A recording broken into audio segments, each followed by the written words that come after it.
Bueno, buenas noches. Vamos a comenzar con el capítulo 14 del libro de Hechos, continuando con el estudio expositivo que hemos estado haciendo. La semana pasada vimos que habían estado en Antioquía de Pisidia, no en Antioquía de Siria, que fue la iglesia que los mandó, la de Antioquía de Siria, no, Antioquía de Pisidia, en la actual Turquía. Los hicieron salir de alguna parte, pero en otras partes pues siempre había quien aceptara al Señor, y finalmente se fueron de la última parte donde estuvieron, sacudieron el polvo de sus sandalias, siguiendo lo que el Señor les había dicho, que donde lo rechazaran pues siguieran. Sin embargo, mire que el versículo 52 del 13 dice: y los discípulos estaban llenos de gozo y del Espíritu Santo. Después de que tuvieron que sacudir el polvo de sus sandalias, dice, no lo tomaron como una derrota, porque igual habían quedado discípulos. Ellos iban llenos de gozo y del Espíritu Santo. 14:1. Aconteció en Iconio que entraron juntos en la sinagoga de los judíos y hablaron de tal manera que creyó una gran multitud de judíos y asimismo de griegos. Mire cómo respaldaba el Señor la palabra de ellos. Ellos hablaban de parte de Dios y el Espíritu Santo los respaldaba, y creyó una gran multitud de judíos y también de griegos, o sea, de los que no eran judíos, los llamados gentiles. No es que necesariamente la palabra griegos quiera decir que eran griegos de Grecia, sino que eran de cultura griega. Porque el que no era judío es que era de cultura griega, porque los romanos también estaban ya completamente culturizados por Grecia. Ellos dominaron a Grecia militarmente, pero Grecia los conquistó a ellos culturalmente. Y los romanos hablaban griego, les gustaba la literatura griega, el teatro griego, buscaban mentores o niñeras para sus hijos que fueran griegos o griegas, completamente helenizados se llama eso, ¿no? 2. Mas los judíos que no creían excitaron y corrompieron los ánimos de los gentiles contra los hermanos. Mire que siempre los judíos lo que hacían era que alborotaban a los demás, alborotaban a los gentiles, a los que no eran judíos, los usaban en contra de Pablo y de Bernabé. No hacían ellos las cosas directamente, sino que utilizaban a otros. A pesar de que los judíos también en cierto modo eran a veces perseguidos por los gentiles, pero sin embargo en estos casos se las ingeniaban para que persiguieran a Pablo y a Bernabé. Entonces excitaron y corrompieron los ánimos de los gentiles contra los hermanos. Por tanto, miren esto, se detuvieron allí mucho tiempo. A veces es simpático porque a veces Lucas nos cuenta que los persiguieron y entonces se fueron. Pero a veces nos dicen los persiguieron y entonces por tanto se detuvieron allí mucho tiempo. No sabemos a qué se debe eso. En algunas ocasiones sí, en otras no. Aunque la razón fundamental debe ser que era el Espíritu Santo el que les decía muévanse o quédense. Porque ellos siempre se dejaban guiar por el Espíritu Santo. Esa es la razón. En la soberanía de Dios, en la soberanía del Espíritu Santo les decía quédense aquí más tiempo o váyanse ya. Siendo que la persecución era la misma.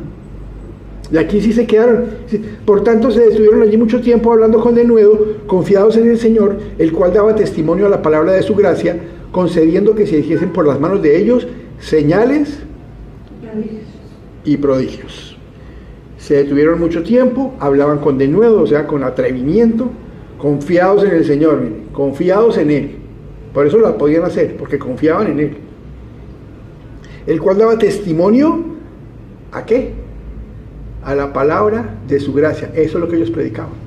La gracia del Señor, ese era el mensaje que ellos traían. La gracia del Señor. La palabra nueva, las buenas nuevas. Eso es lo que ellos predicaban. La palabra es uno de los nombres de quién en la Biblia. De Cristo. La palabra. Por ahí dice, tu palabra es verdad. Y él dijo, yo soy el camino, la verdad y la vida. Entonces Cristo, nombres con que se conoce a Cristo en la Biblia están esos. Por ejemplo, ustedes van a los Salmos, el 119, por ejemplo, hay cantidades de nombres. Lámpara eres la verdad. Muchos nombres que se le dan al Señor. Dice Juan 1:1, en el principio era el verbo, y el verbo era con Dios, o sea, la palabra era con Dios. Está hablando de Cristo. Entonces, eso es lo que hablaban. Daban testimonio a la palabra de su gracia, concediendo que se hiciesen por las manos de ellos señales y prodigios, como había pasado en el capítulo anterior que vimos, el Señor les daba la oportunidad de hacer señales y prodigios como una autenticación del ministerio, para que les pusieran cuidado y la gente creyera, como cuando Cristo hizo milagros. ¿Los milagros que hizo Cristo son creyentes? No. Ustedes miran los evangelios y dice, sanaba a todos. ¿Por qué? Porque estaba autenticando su ministerio con los milagros. Y sanó cantidades de personas que no creyeron en él. Por eso es que aunque sanó a miles, y lo seguían miles por los milagros, el día que lo iban a matar nadie ayudó a defenderlo. Porque lo seguían era por los milagros, no porque realmente lo amaran. Y los que estaban alrededor de él, los que lo amaban, los apóstoles, les entró la cobardía.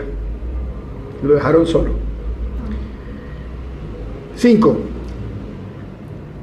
4. Y la gente de la ciudad estaba dividida.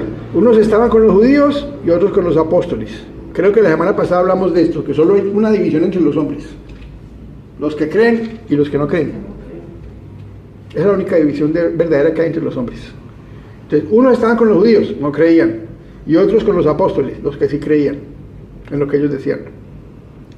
Pero cuando los judíos y los gentiles, juntamente con sus gobernantes, se lanzaron a afrentarlos y a apedrearlos, habiéndolo sabido, huyeron a Listra y Derbe, ciudades de Licaonia, y a toda la región circunvecina, y allí predicaban el evangelio. Supieron que los iban a apedrear para matarlos. ¿Cómo supieron? No nos dice la palabra. Tal vez el Espíritu Santo les avisó, o utilizó una persona para avisarles, mira, hay estos planes. Entonces huyeron. ¿Y por qué huyeron? Porque el Espíritu les dijo, huyan, si no, no huían. Y huyeron a Listra y Derbe. O sea, estaban en Iconio. Y huyeron a Listra y Derbe, ciudades de Licaonia, y a toda la región circunvecina. Mire que ese dato geográfico de Lucas, diciendo que Listra y Derbe eran ciudades de Licaonia, o sea que Iconio no lo era, la ciudad que estaban dejando no era de Licaonia, fue cuestionado mucho tiempo por los críticos de la Biblia. Decían, no, eso es inexacto. Resulta que investigaciones y profundizaciones posteriores han demostrado que Lucas estaba diciendo la verdad, que los equivocados eran los otros. Demostraron que es exacto lo que dijo Lucas, de que esas ciudades no pertenecían a esa provincia de Licaonia. Lo que él dijo era exacto. Es que la Biblia no es un libro de geografía, pero cuando habla de geografía es exacto. No es un libro de ciencia, pero cuando habla de ciencia es exacta. Bueno, ese es un dato curioso, pero que nos ayuda como parte de la bibliología, una prueba más de la autenticidad de la Biblia. Y allí predicaban el evangelio, en la región circunvecina. Y cierto hombre de Listra estaba sentado, imposibilitado de los pies, cojo de nacimiento, que jamás había andado. Este oyó hablar a Pablo, el cual, fijando en él sus ojos y viendo que tenía fe para ser sanado, dijo a gran voz, levántate derecho sobre tus pies. Y él saltó y anduvo. Vamos por partes. Era un hombre cojo, imposibilitado de los pies, y dice cojo de nacimiento, o sea que toda la vida había estado así. O sea que toda la ciudad sabía que él realmente era así. Que hicieron cojo de nacimiento. No era un desconocido que llegó haciéndose el cojo. Ellos sabían que era cojo de nacimiento. Que Jesús también hizo milagros así. Y Pedro y Juan en el atrio, al comienzo de Hechos. Cojos de nacimiento que todo el mundo decía, pero sí, toda la vida hemos conocido que era inválido. Y este hombre también, entonces, se levantó y saltó. Y anduvo, o sea, se levantó de un salto. Y anduvo. Y dice que él fijó los ojos, Pablo fijó los ojos en él y supo que tenía fe. ¿Ah? ¿Quién le mostró eso? El Espíritu Santo. De alguna manera le mostró que ese hombre tenía una fe verdadera. Entonces la gente, visto lo que Pablo había hecho, alzó la voz diciendo en lengua licaónica, dioses bajo la semejanza de hombres han descendido a nosotros. En lengua licaónica, una lengua que ellos no hablaban, Pablo ni Bernabé. Entonces, inicialmente no entendieron de qué estaba hablando esta gente. Vieron ese milagro y dijeron, no, son dioses, porque sabían que era real la curación de ese hombre, porque lo conocían. Toda la vida cojo o inválido, porque decía que era imposibilitado de los pies, o sea que seguramente era muy difícil para él caminar sin muletas o algo así. Y entonces dijeron que eran dioses. 12. Y a Bernabé llamaban Júpiter y a Pablo Mercurio, porque este era el que llevaba la palabra. Júpiter, el que llaman en la mitología griega el padre de los dioses. Bueno, Júpiter en la mitología romana, porque en la griega es Zeus, el mismo. Y Mercurio, ya me estaba mirando mi hermana, y Mercurio es el mismo Hermes, considerado el mensajero de los dioses. Entonces, como el que hablaba era Pablo, pensaban que Pablo era el mensajero, que era Mercurio o Hermes, y que el otro era el padre de los dioses, Zeus. Júpiter, no sabemos por qué razón lo consideraban así, de pronto porque era mayor, se veía más venerable, mayor que Pablo, no sabemos, pero pensaban que era el padre de los dioses y el otro el encargado de hablar de parte de él. Y el sacerdote de Júpiter, cuyo templo estaba frente a la ciudad, trajo toros y guirnaldas delante de las puertas y juntamente con la muchedumbre quería ofrecer sacrificios. Entonces aquí ya empiezan los apóstoles a pellizcarse. Uy, ¿qué pasó aquí? ¿Qué es este tipo y que trae toros y guirnaldas y todo? Cuando lo oyeron los apóstoles Bernabé y Pablo, rasgaron sus ropas y se lanzaron entre la multitud dando voces y diciendo: varones, ¿por qué hacéis esto? Nosotros también somos hombres semejantes a vosotros, que os anunciamos que de estas vanidades os convirtáis al Dios vivo, que hizo el cielo y la tierra, el mar y todo lo que en ellos hay. Desgarraron sus ropas. Uno se imagina que rompieron su vestido y no. Como señal de... Es una señal de dolor y de duelo, de tristeza, de protesta, es un lamento. A veces es de tristeza, a veces es de ira. Pero ¿qué era lo que rompían realmente? Ellos usaban como un manto encima, como una capa, parecido como una ruana que tenía un huequito y lo metían por ahí, que les servía para abrigarse de noche, para protegerse en el día. Y lo que hacían era que rompían un poquito las costuras, ¿no? Agarraban de arriba y rompían un poquito para después poderlo reparar. Pero lo rompían en señal de duelo, de tristeza o de lamento. Ya después lo reparaban, lo cosían. Pero era un modo de ellos expresar eso, era una costumbre. Versículo 16. Gracias. Siguen diciendo: en las edades pasadas Él, que están hablando de Dios, Él ha dejado a todas las gentes andar en sus propios caminos. Si bien no se dejó a sí mismo sin testimonio, haciendo bien, dándonos lluvias del cielo y testimonios fructíferos, tiempos fructíferos, llenando de sustento y de alegría nuestros corazones. Y diciendo estas cosas, difícilmente lograron impedir que la multitud les ofreciese sacrificio. O sea, les costó trabajo, pero lo lograron. Pero mire de qué les hablaron. Vean la diferencia cuando ellos le hablaban a personas gentiles, distinto a los judíos. Cuando le hablaban a los judíos, casi siempre llegaban citando ¿qué?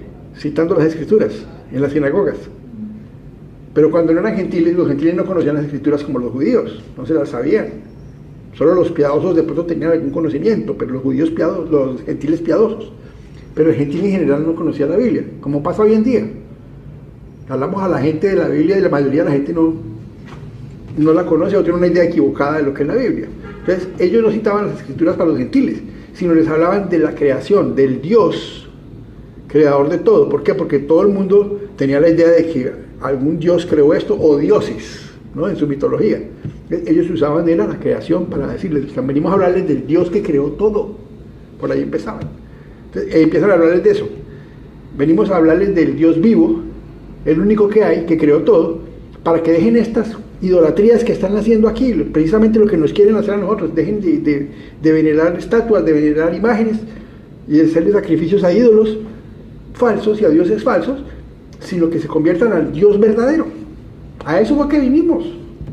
Y dice que difícilmente lograron convencerlos. Además les hablaron de testimonio, decían: en el pasado el Dios pues dejó que cada uno anduviera en sus caminos, pero nunca dejó de ser misericordioso. Y les hablaron de cosas que ellos conocen. Él es el que nos da la lluvia para los cultivos, que nos da el alimento, viene de ahí. Él es el creador de todo, el que permite que llueva, el que nos da bendiciones. Por ahí lograron que la gente fuera entendiendo cuál era el mensaje de ellos y que ellos de verdad eran hombres. Pero 19. Entonces vinieron unos judíos de Antioquía y de Iconio, o sea, los que los habían perseguido en Antioquía y en Iconio, obligándolos a salir de Antioquía y de Iconio, a moverse hacia otro lado, habiendo dejado creyentes de todas maneras, que persuadieron a la multitud y habiendo apedreado a Pablo, le arrastraron fuera de la ciudad pensando que estaba muerto. Mire qué fácil es manipular las multitudes, las masas. Antes, no dice cuánto tiempo pasó, pero antes querían venerarlos como dioses y hacerles sacrificios, y ahora se dejan convencer para matarlos. Especialmente a Pablo, que era el que hablaba. O sea, a Pablo lo apedrearon, ya no es Mercurio. Ahora es un fascineroso, un engañador, quién sabe qué dijeron estos de Iconio y Antioquía, que persuadieron a la multitud, ¿se dan cuenta? Persuadían a otros para que hicieran el trabajo sucio. ¿Ah? En todas partes lo mismo, persuadiendo a otros. Y lo sacaron pensando que estaba muerto. Ahí dice una lapidación, un apedreamiento. Así mataban gente los judíos también a los pecadores. Y esta gente la convencieron los judíos que usaran el método que ellos usaban para apedrear pecadores contra Pablo. Y lo sacaron por muerto. Miren cuántas pedradas habrá recibido, en qué estado se vería, ensangrentado, herido y prácticamente inerte. Y miren lo que pasó.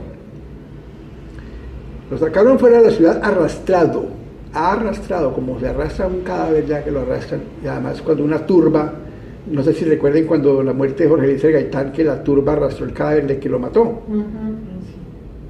Cómo lo arrastraban y no lo respetaban. Pues así sacaron a Pablo de esa ciudad.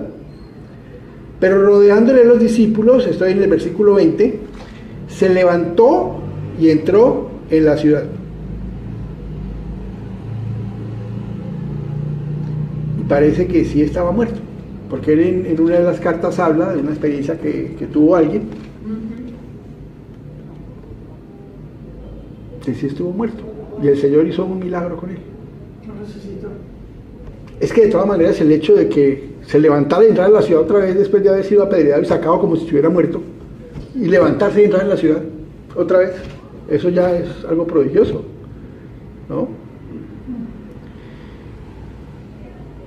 21. Y después de... ¿Ay, de qué? Miren esto. Después de anunciar el evangelio a aquella ciudad, ¿ah? Lo apedrean, lo sacan como muerto y arrastrado, y luego se levanta y entra y sigue predicando el evangelio. Y después de anunciar el evangelio a aquella ciudad y de hacer muchos discípulos, volvieron a Listra, a Iconio y a Antioquía. No, perdón, ya está en Derbe, discúlpeme. Al día siguiente salió con Bernabé para Derbe, o sea, pero igual volvió a entrar a la ciudad, a pesar de lo que le habían dicho, volvió a entrar a la ciudad. Y al día siguiente partió para Derbe. Y después de anunciar el evangelio a aquella ciudad, o sea, a Derbe, y a hacer muchos discípulos, volvieron a Listra, volvió otra vez a Listra, a Iconio y a Antioquía, todas las ciudades donde los habían perseguido, echado, perseguido y hasta apedreado, volvieron a las mismas ciudades. ¿A qué? Miremos a qué. 22. Confirmando los ánimos de los discípulos, exhortándoles a que permaneciesen en la fe y diciéndoles: es necesario que a través de muchas tribulaciones entremos en el reino de Dios. ¿De cuál reino está hablando ahí? ¿Pero en qué momento va a ser esa entrada? Cuando venga el Señor a recoger. Exacto, cuando el Señor venga. No está hablando de entrar al reino de Dios cuando uno acepta a Cristo, sino el reino escatológico al final de los tiempos, cuando vuelva Cristo. O sea, le está diciendo a la iglesia: hay tribulación, hay que pasar por la tribulación. Es parte del proceso de entrar en el reino de Dios. Persecuciones, tribulaciones. Así como hay bendiciones. Lo que pasa es que uno, claro, las tribulaciones y la parte mala uno la ve más. Usualmente cuando se rompe, por ejemplo, una relación de una pareja, siempre se ve lo malo, no se recuerda lo bueno. O usted puede tener 20 detalles bonitos con una persona y tiene uno feo y la persona se acuerda y se fija en ese, en el feo. Lo malo. Es parte de la naturaleza humana. Entonces, está hablando aquí de las tribulaciones, pero ¿para qué? Para animarlos. Es paradójico, pero los está animando. Les está diciendo: es normal que haya persecución y tribulaciones si tú aceptas a Cristo. Si o sea, tú tienes una esperanza que es un reino celestial, pero para llegar allá hay un camino con tribulaciones. ¿Y qué más ejemplo que el de él? Todos ya sabían, seguramente los hermanos y discípulos sabían lo que le había pasado, cómo le habían apedreado y arrastrado y sacado como muerto, y aún así él seguía, continuaba. 23. Y constituyeron ancianos en cada iglesia, y habiendo orado con ayunos, los encomendaron al Señor en quien habían creído. O sea, líderes, constituyeron líderes. Ahora, estos ancianos, ¿quiénes eran y quiénes son? No es que sea por la edad, es por la madurez espiritual que se establece en un anciano en la iglesia. Un diácono, pues usualmente la iglesia se le propone y lo pone a prueba primero, está un tiempo a prueba, y ya después la iglesia confirma si es diácono o no es diácono, si se vio que es un diácono verdaderamente o no. Ahora, en esta época, ¿quién no lo hacían? ¿Quién lo nombraba? Los apóstoles o los líderes designados por ellos. No estaban las reglas que conocemos hoy, que están en el Nuevo Testamento en Timoteo y en Tito. Ahí están los requisitos para el pastor, para los líderes, o pastor o anciano, porque es que hay varias denominaciones de los líderes, pastores, ancianos, obispos. Obispo en esa época significaba un sobreveedor, una especie de supervisor, pero no como ya después la iglesia romana lo empezó a llamar como un líder de varias congregaciones, de varias ciudades, lo que llaman una diócesis, y luego la arquidiócesis formada por varias diócesis, nombres que además fueron tomados del gobierno que usaban los romanos, la organización política de ellos. No, en esta iglesia primitiva los ancianos eran personas maduras a las que se les encomendaba cuidar el rebaño, enseñarles, discipular. A veces se reunían en un sitio especial, o eran ancianos en distintas casas, que eran los líderes en esa casa de un grupo de hermanos que iban allá a reunirse, ¿no? Porque se reunían inicialmente en casas. ¿Y los constituyeron cómo? Orando, ayunando, lo mismo que pasó cuando los enviaron a ellos de Antioquía, ¿se acuerdan? En el capítulo 13, empezando el 13, que el Espíritu Santo le dice a la iglesia de Antioquía: sepárenme a Bernabé y a Saulo, y ellos estaban orando y ayunando, y entonces luego les imponen las manos y los encomiendan al Señor y los despachan, los dejan libres. En realidad la palabra lo que dice es que los dejaron libres, no es tanto que los enviaron, sino que los dejaron libres, porque quien los envió fue el Espíritu Santo. Y ahora fíjense que ellos hacen lo mismo con los ancianos, también oran, ayunan y les imponen las manos para encargarlos de una misión. No digamos que es una ordenación propiamente dicha, pero sí les encargan la misión de cuidar las ovejas mientras ellos van. Entonces, era algo que hablábamos antes de comenzar, que le decía a mi hermana que esta noche íbamos a hablar de eso. Al comienzo en una iglesia pues hay una poca gente a veces, pero el Señor va capacitando a esa gente primero antes de mandarles a más, porque ¿qué se gana en una iglesia con recibir una afluencia gigantesca de gente si no hay suficientes personas para atenderlos, para escucharles sus inquietudes, para tratar de ayudarles con las dudas que tengan o con los problemas que tienen, para aconsejarlos bíblicamente? Entonces lo que hace el Señor es capacitar. Entonces, ¿qué se hace? Se comienza la iglesia, luego se le enseña a la iglesia, y luego sí se establece ya la iglesia. E iglesias locales que deben ser capaces de sostenerse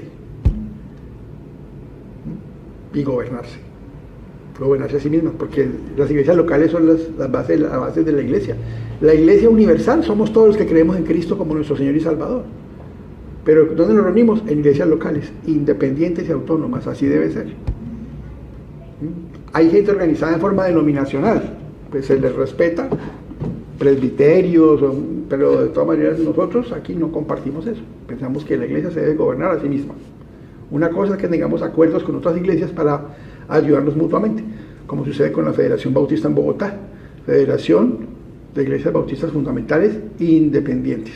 Cada una es autónoma en su gobierno, simplemente se ayudan unas a otras, pero nadie se mete en el gobierno de la otra iglesia. Versículo 24. Pasando luego por Pisidia, vinieron a Panfilia, o sea, bajaron hacia el mar Mediterráneo, hacia la costa, y habiendo predicado la palabra en Perge, descendieron a Atalia, bueno, que era un puerto. De allí navegaron a Antioquía, o sea, regresaron. Navegaron a Antioquía desde donde habían sido encomendados a la gracia de Dios para la obra que habían cumplido. Volvieron a su iglesia madre, la que los mandó. Ellos siempre volvían a Antioquía. Pablo siempre volvía a Antioquía, no a Jerusalén. Ya Antioquía se había separado de la iglesia madre, que era Jerusalén. Se había separado en cuanto al gobierno local.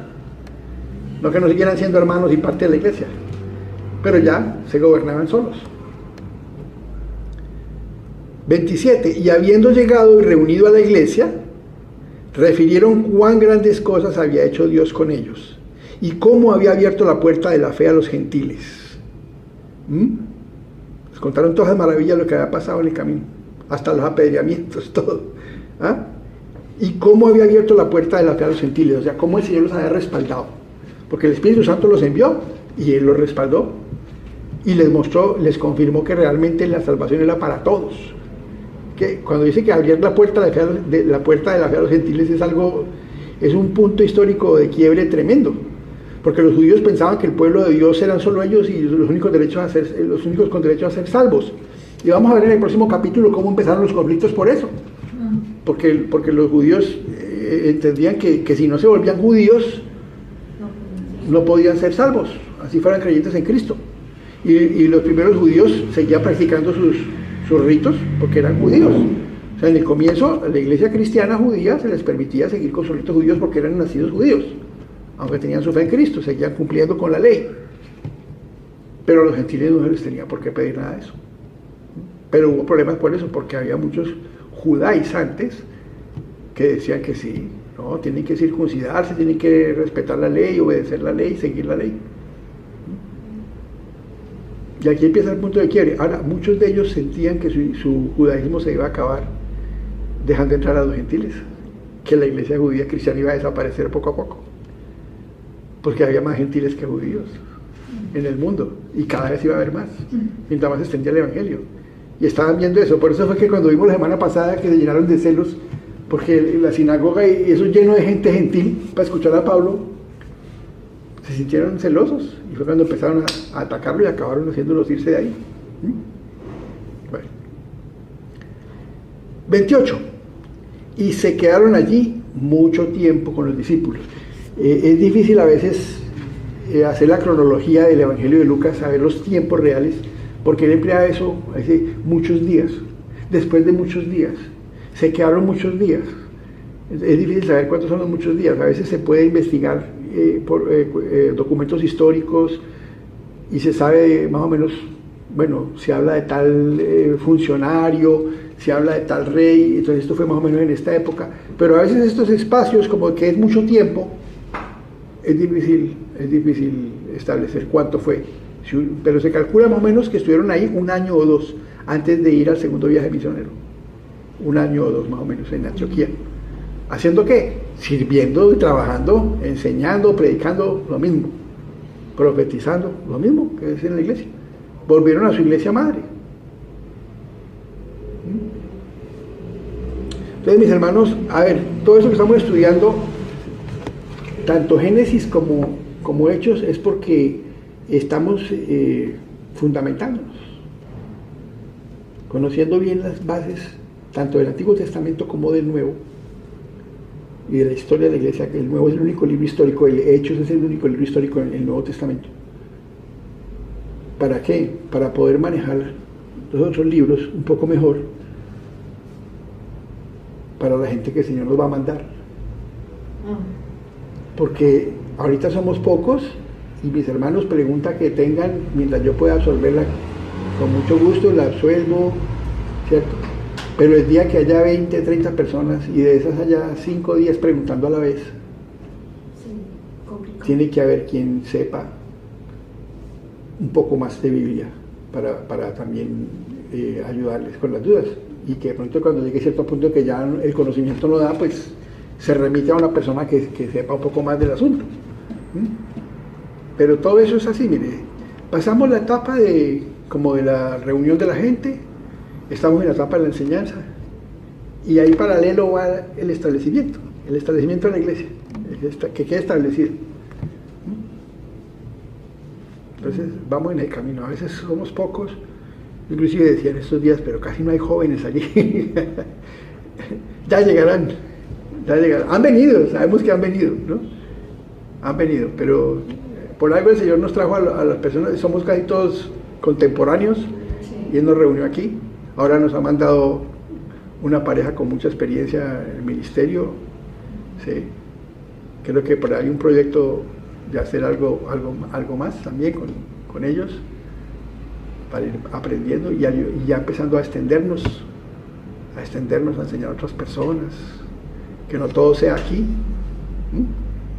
Además recuerden que a través de la tecnología estamos llegando a muchas personas. Ustedes no saben, hay personas que ustedes no saben, de pronto ni les he contado los nombres, pero están recibiendo esas enseñanzas cada semana y las están compartiendo con otras personas.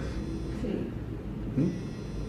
Bueno, vamos a orar. Padre, te damos gracias, Señor, por tu palabra, especialmente por este libro de los Hechos que nos indica cómo fue la iglesia primitiva, la iglesia que tú querías, Señor, y que quieres que nosotros imitemos para volver a esos valores fundamentales, Señor, esa doctrina fundamental, que estemos fundamentados en Jesús, en las enseñanzas de Jesús y la doctrina de los apóstoles, Señor, como debe ser.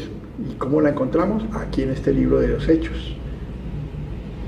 Te damos gracias, Señor, y dejamos en tus manos el regreso a los hogares y las reuniones próximas que vamos a hacer, Señor. En el nombre de Jesús, amén.